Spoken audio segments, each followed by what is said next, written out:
ہم نے پچھلی ویڈیو آربیٹریشن کی سیکشن 20 کے اوپر جو ہے وہ ختم کی تھی، لیکن ہمیں کچھ اس کے اوپر کوشچنز آنے شروع ہو گئے اور بہت زیادہ ہمارے پاس اس کے کیوریز آئیں، تو ہم نے اس ویڈیو کو ایک ایکسٹینشن دی ہے اور ہم اس سیکشن 20 کی ویڈیو کے اوپر ایک مزید بات کر رہے ہیں۔ اس پر کرنے سے پہلے میں آپ کو بتا دوں کہ ہم یہ صرف انفارمیشن کے طور پر بات کر رہے ہیں، ہم یہاں پر اس سے ڈیٹیل ایکسپلینیشن نہیں دے رہے ہیں، اور نہ یہ کوئی کالج کی کلاس ہے جہاں ہم ہر سوال کا جواب دیں۔ کچھ سوالوں کے جوابات ہم ضرور دے دیتے ہیں، لیکن جب ایکسٹینسو قسم کے کوشچنز آتے ہیں تو this is not an educational class, lecture room نہیں ہے یہ، ہم کچھ سوالوں کو اٹینڈ کر سکتے ہیں۔ ہم اب سیکشن 20 کے اوپر بات کرتے ہیں کہ ہم نے کل یا پچھلی ویڈیو جو ہماری تھی آربیٹریشن کے اوپر، ہم نے جب اسے کنکلوڈ کیا تھا تو ہم نے اپیل کے پوائنٹ پر اسے کنکلوڈ کیا تھا، لیکن اب ہم اس کو تھوڑا سا ایکسٹینڈ کرتے ہیں کہ سیکشن 20 کی آربیٹریشن ایکٹ کی پٹیشن جو ہے وہ ریٹن فارم میں کورٹ میں سبمٹ کی جاتی ہے، جس میں پریئر کی جاتی ہے کہ جو ایگریمنٹ ہے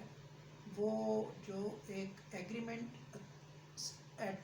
ایوارڈنگ اتھارٹی کے پاس ہے، وہاں سے وہ ایگریمنٹ کورٹ میں سبمٹ کیا گیا۔ اب مزید بڑھنے سے پہلے کورٹ اس پٹیشن کے اوپر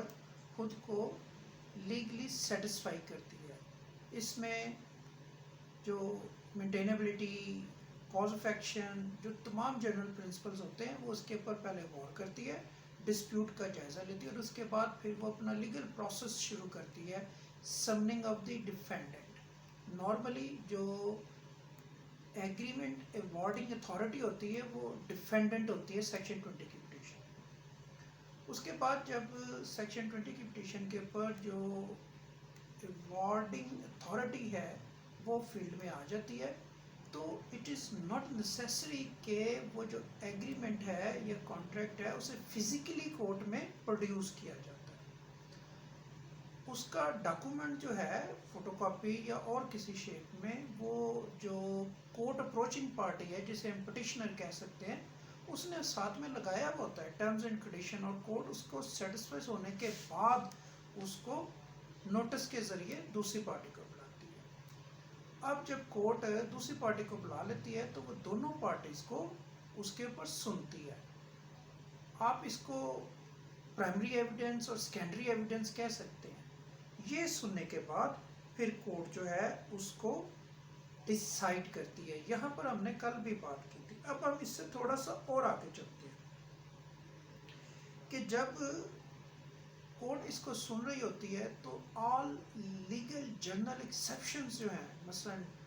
لمیٹیشن، سی پی سی کے پروسیجرل سٹیپس، ایویڈنس کی لیگل ریکوائرمنٹس، آل دو کہ ہمیں جرنلی طور پر یہ بتایا جاتا ہے کہ یہ ان ایپلیکیبل ہیں، لیکن یہ ایپلیکیبل ہیں۔ جیسے کورٹ فیس کی کلاسز ہیں، arbitration proceeding certain court fee levy سے ایکسیپشنز ہیں۔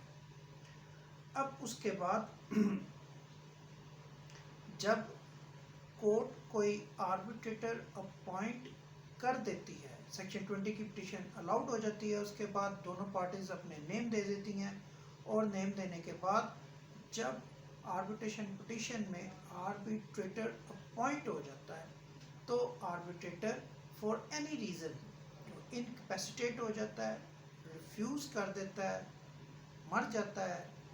یا انکمپیٹنٹ ہو جاتا ہے، نکلتا ہے،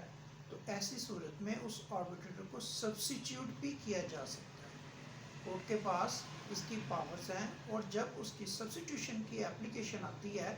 بائی اینی پارٹی، تو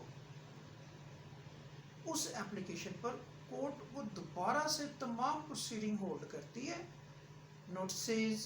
جرنل ایکسیپشنز، لمیٹیشن، سی پی سی، ایویڈنس ایکٹ، اور سارا کچھ سننے کے بعد کورٹ اس کو سبسٹیٹیوٹ کرتی ہے۔ اب یہ جو سبسٹیٹیوشن کا آرڈر ہے، یہ آرڈر اپیلیبل نہیں ہے۔ یہ آرڈر جو ہے یہ ایک ریویژنیبل آرڈر ہے، لیکن جیسے میں نے پہلے بتایا کہ کورٹ آل جرنل ایکسیپشنز، ہم جب یہ ورڈ یوز کرتے ہیں لائر کمیونٹی میں تو اس میں بہت ساری چیزیں جیسے jurisdiction, cause of action, limitation